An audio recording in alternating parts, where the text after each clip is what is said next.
تب کیوں نہیں پڑھ رہے؟ من جانب اللہ توفیق ملتی ہے. خیر جی میں کھڑا ہوا, میں نے کہا اچھا مولانا آپ سے وعدہ تو کر لیا. میرے دوستو میں باہر نکلا سوچتا ہوا, میرے اندر آپ یقین کرو ایک تلاطم برپا ہو گیا. ہاں ایسی میرے اندر ایک خیر و شر کی نا جنگ شروع ہو گئی, ایسے کر کے ایسی جنگ راتوں کوٹ جاتا تھا میں, اور پوری رات بیٹھا رہتا تھا ایسے, جانماز کھول کے میں بیٹھ جاتا تھا, سوچتا رہتا تھا میں کیا کرنے لگا ہوں. ایک لمحے خیال آتا تھا نہیں بڑی نیکی کا کام کر رہا ہے تو, لوگوں میں محبتیں پھیلا رہا ہے, لوگ خوش ہو رہے ہیں. دوسری طرف خیال آتا تھا یار کیا یہ اللہ رسول کو یہ بات منظور ہے, ان کو پسند ہے, میں کیا کر رہا ہوں. پھر یہ خیال آئے ارے نہیں ان مولویوں کی نہ سننا. پھر یہ خیال آئے, یاد رکھنا آپ کو میں ایک دو چار وہ باتیں بتا رہا ہوں جو میرے پہ گزری, یہ میں گر کی باتیں بتا رہا ہوں آپ کو. جب شیطان اپنا چکر چلائے گا نا, دو باتیں کرنے کو کہے گا, یاد رکھنا.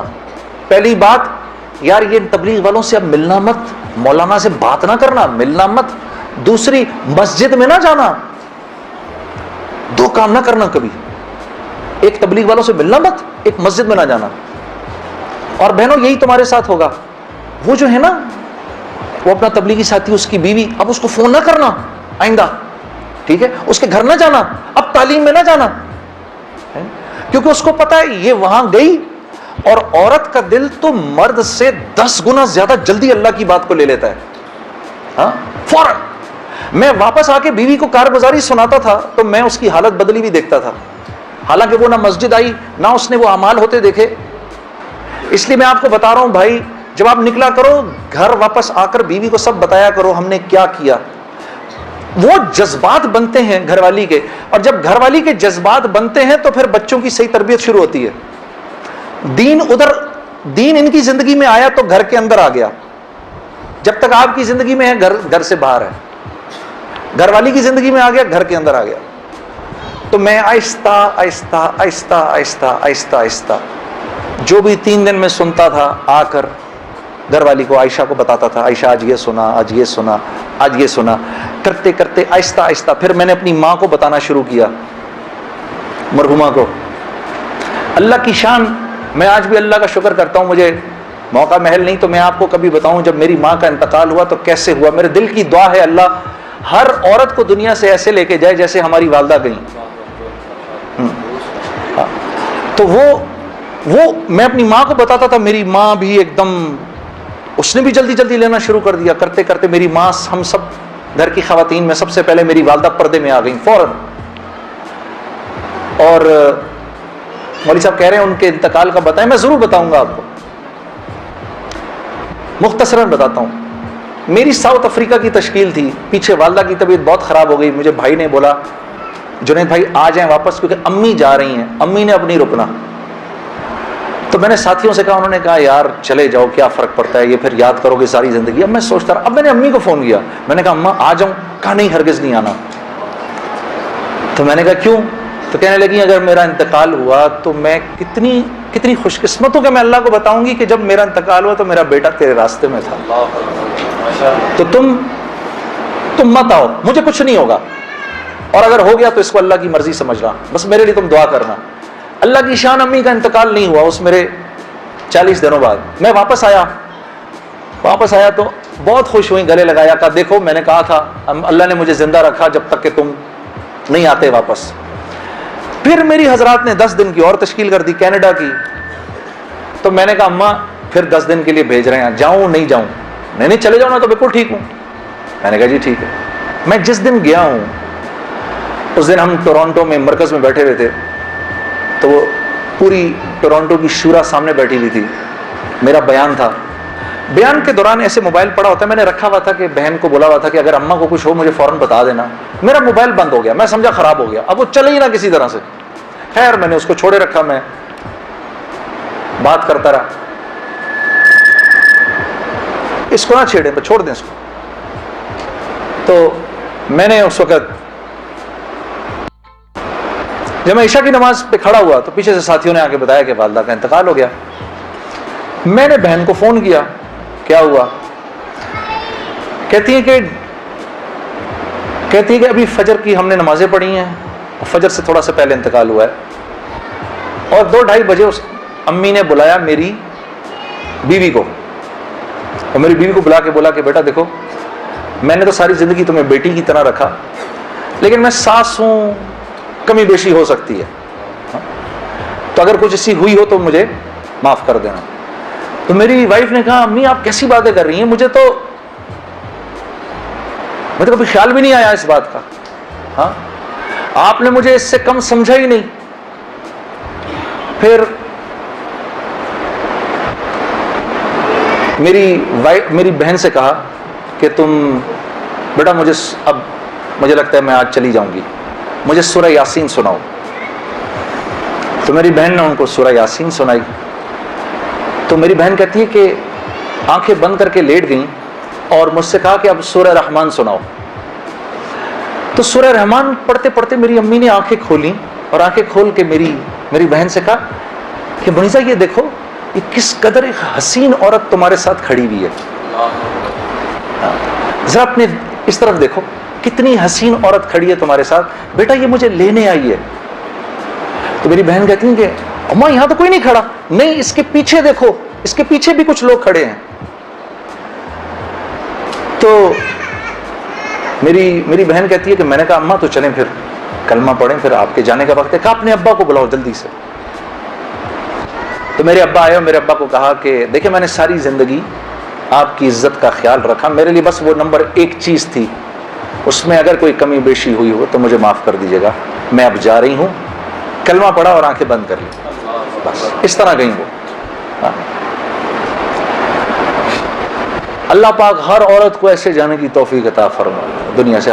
ہمیں سب کو اللہ پاک ایک خوبصورت موت عطا فرمائے کہ ہم دنیا میں ایک خوبصورت موت ہی تو کمانے آئے ہیں, ہاں کہ جب ہم یہاں سے جائیں, میری اللہ سے دعا ہے یا اللہ اس مجمع میں جتنے مرد اور عورت بیٹھے ہیں جب اس دنیا سے جائیں تو یا اللہ وہ ان کی زندگی کا سب سے خوبصورت دن ہو.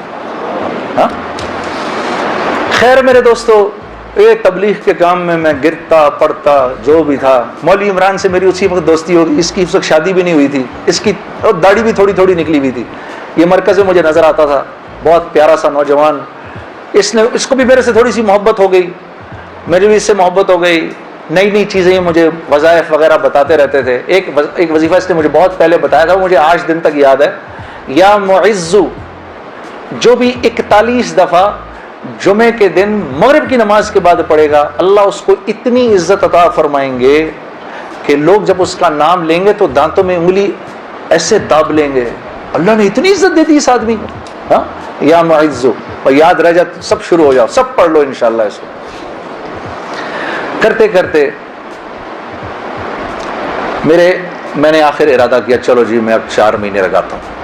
اب 4 مہینے پہ جانا چاہیے, کیونکہ دیکھو تبلیغ میں جب تک 4 مہینے کا کورس نہیں کریں گے اس وقت تک جو ہے وہ بات سمجھ میں نہیں آئے گی. داڑھی کبھی بڑھے گی, کبھی چھوٹی ہو جائے گی, ہاں کبھی سر پہ ٹوپی آئے گی, کبھی اتر جائے گی.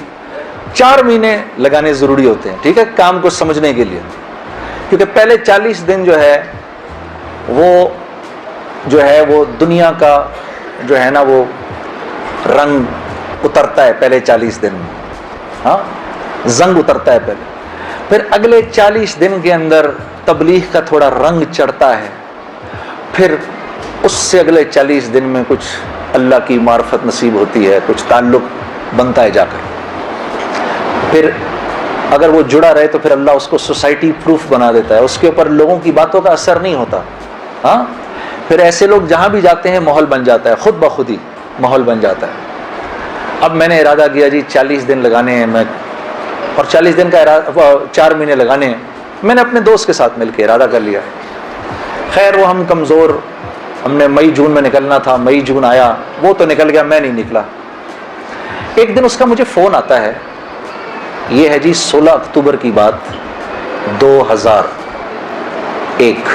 اس کا مجھے فون آیا, جنید بھائی السلام علیکم, میں 4 مہینے لگا کے آ گیا.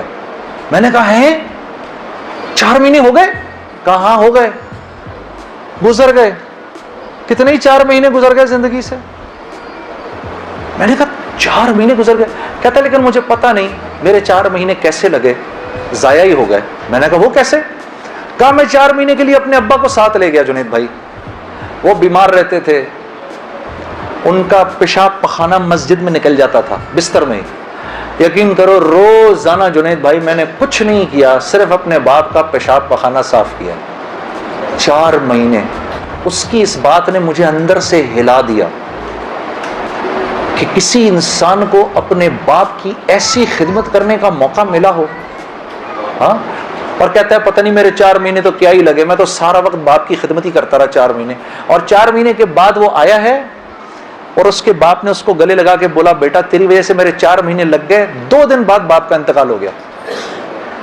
ہم خود جنازے میں تھے 2 دن. میں نے ارادہ کر لیا جی میں جا رہا ہوں 4 مہینے کے لیے. بیوی کے پاس گیا, میں نے بولا سنو میں 4 مہینے کے لیے جا رہا ہوں. کہتی ہے کب؟ میں نے کہا کل. کہتی ہے آپ جائیں میں پیچھے سے زہر کھا لوں گی. میں نے کہا میں پانی پی لوں ذرا ایک سے.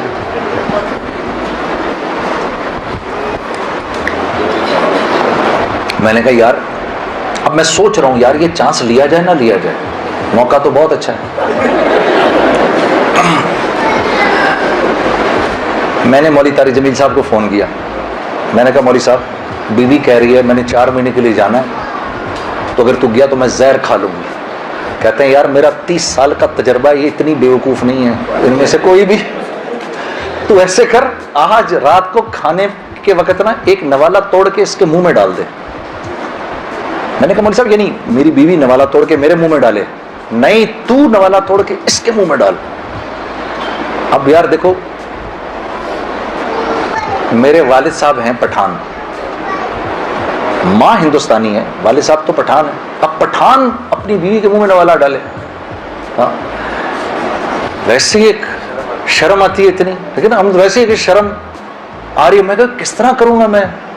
ہم بیٹھے ہوئے میں کھانے پہ بیٹھے, مجھ سے کہہ رہی آپ کھا کیوں نہیں رہے؟ میں نے کہا کھاتا ہوں. آخر میں نے دعا پڑھی جل تو جلال تو صاحب کمال تو آئی بلا کو ٹال تو, نوالا بنا کے بیوی کے منہ میں ڈال دیا. وہ ایسے جھیپ سی گئی. یہ کس نے سکھایا آپ کو؟ میں نے کہا مولوی طارق جمیل صاحب نے. مجھے تو پہلے ہی پتا تھا کہ یہ ہونا کچھ نہیں اس سے. کہتی ہے ویسے آپ کی پوری تبلیغ میں نا ایک وہی آدمی ٹھیک ہے. کام کیا ہے آپ کو؟ میں نے کہا یار مجھے جانے دے 4 مہینے کے. پھر میری بیوی نے میرا بیگ بنایا 4 مہینے کے لیے, اور اس اللہ کی بندی کے لگے 4 مہینے, میرے تو نہیں لگے. میں تو دنیا بھر میں گھومتا رہا. اس نے میرا بیگ بنایا, اس نے میرے بچوں کو دیکھا.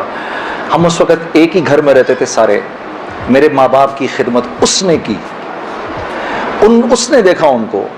گھر کی بڑی تھی وہ, بڑی بھابھی تھی, باقیوں کو بھی اس نے دیکھا. پیسے میرے پاس نہیں تھے کیونکہ میں تو کاروبار ہی چھوڑ دیا تھا, پیسے بھی نہیں تھے. میں نے اس سے پوچھا بھی نہیں عائشہ تو کیسے چلائے گی یہ سب کچھ؟ اللہ جانے اس نے کیسے چلایا.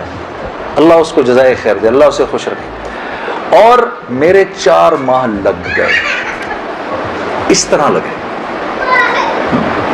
تو گھر والی کا ذہن بنے گا نا تو کام بنیں گے, اور اگر گھر والی کا ذہن نہیں بنے گا تو کام نہیں بنیں گے, خراب ہو جائیں گے. کیونکہ یہ دعوت کی لائن ایک ایسی لائن ہے جس میں اللہ نے عورت اور مرد کو ساتھ ساتھ رکھا ہے. باقی معاملات میں عورت کو پابند کیا ہے شوہر کے مشورے سے, کہ شوہر کے مشورے سے کرو باقی سارے کام. الرجال قوامون علی النساء, پوچھ کے کرو, مشورے سے کرو. دعوت میں برابر کے ہو تم لوگ. بلکہ حضرت خدیجۃ الکبریٰ کی کتنی بڑی وجہ بنی رسول اللہ صلی اللہ علیہ وسلم کی تقویت کے لیے. حضرت خدیجۃ الکبریٰ کتنی بڑی تقویت بنی کہ فرمایا کہ میں پتہ نہیں کتنی بڑی, میرے پہ چادر ڈال دو. یا رسول اللہ آپ گھبرائیے نہیں, آپ تو لوگوں کو کھانا کھلاتے ہیں, غریبوں کے ساتھ نیکیاں کرتے ہیں, ہاں آپ تو ضعیفوں اور مساکین کا خیال رکھتے ہیں, ان کی پاسداری کرتے ہیں, اللہ آپ کو ضائع نہیں کرے گا. تو اور ساری زندگی اور سارا مال، اپنا جتنا مال تھا وہ سارا کا سارا رسول اللہ صلی اللہ علیہ وسلم کے اس کام کے لیے لگا دیا. ویسے میں علماء کرام فرماتے ہیں، یہاں چھوٹا سا ایک نقطہ آپ کو بیان کرتا چلوں. علماء فرماتے ہیں کہ 2 خواتین دنیا کی سب سے ذہین ترین خواتین تھیں.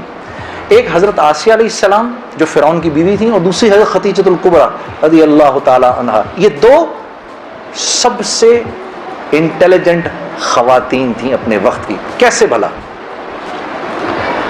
کہ حضرت آسیہ کے اوپر جب فرعون نے وہ پتھر رکھے، مجھے خدا مانو، انکار کر دیا.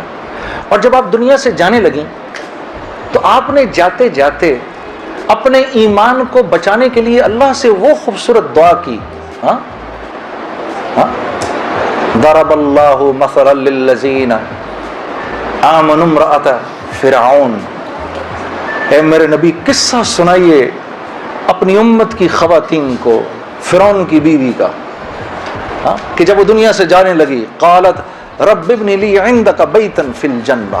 اے اللہ تو مجھے جنت میں جگہ تو دے، وہ تو دے گا اب مجھے انشاءاللہ، لیکن اپنے قریب دینا.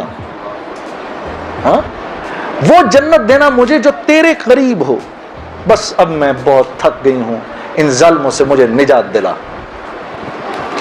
تو رسول اللہ صلی اللہ علیہ وسلم نے حضرت خدیجہ الکبریٰ سے فرمایا جب وہ جانے لگی دنیا سے کہ جب جنت میں جاؤ تو اپنی سوکن کو میرا سلام کہنا. کہا یا رسول اللہ میری تو کوئی سوکن نہیں. کہا نہیں، اللہ نے تجھ سے پہلے میرا نکاح آسیہ سے کر دیا تھا. تو اللہ کے قریب، سب سے قریب، اللہ رب العزت کے سب سے قریب کس کی جنت ہے؟ رسول اللہ کی. اور دوسری حضرت خدیجہ الکبریٰ کہ احساس ہو گیا تھا کہ میرا شوہر جو ہے وہ سچا نبی ہے. آپ چاہتی تھیں کہ قیامت تک جتنے انسان اس دنیا میں آئیں ان کی نیکیوں میں میرا اجر ضرور ہو. تو سارا مال لگا دیا کہ سیالکوٹ کے لوگ آج جو عشاء کی نماز پڑھیں، اے اللہ مجھے اپنا اجر اس میں بھی چاہیے.